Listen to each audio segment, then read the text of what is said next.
plantas existem duas teorias explicativas sobre a translocação xilémica. Estamos a falar da teoria da pressão radicular e da teoria da tensão, coesão, adesão. Vamos então perceber em que diferem estas teorias e em que cada uma consiste.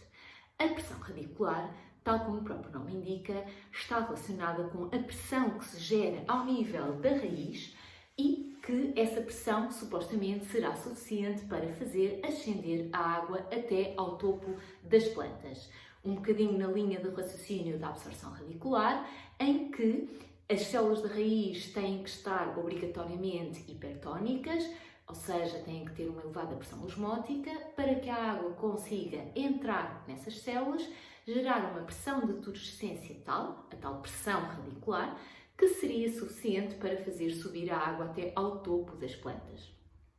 Dois fenómenos que apoiam esta teoria, vocês conseguem ver aqui a exudação. A exudação diz respeito a uma poda onde há libertação de seiva bruta, ou seja, sai água, e também a gutação, em que nós conseguimos observar gotículas de água nos bordos das folhas.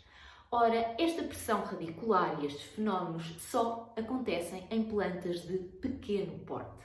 Surgiu então a questão de como é que a água consegue subir até ao topo da planta quando estamos a falar em árvores de grande porte. Então, surge assim a teoria da tensão, coesão, adesão. Tal como o próprio nome indica, nós vamos também ter que perceber a que é que se deve a tensão, a que é que se deve a coesão e a que é que se deve a adesão.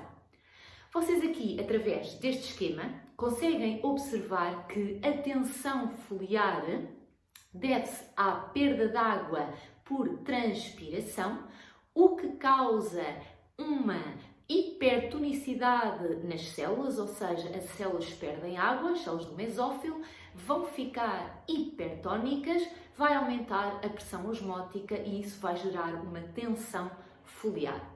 Ora, isto faz com que a água tende a subir na planta. Ora, como é que a água sobe? Recordando aqui um bocadinho a química da molécula de água, as moléculas de água são unidas umas às outras por pontes de hidrogênio. As pontes de hidrogênio são ligações químicas fortes. Ora, estas pontes de hidrogênio vão me dar a coesão. Depois, perceber ainda a adesão das moléculas às paredes do xilema.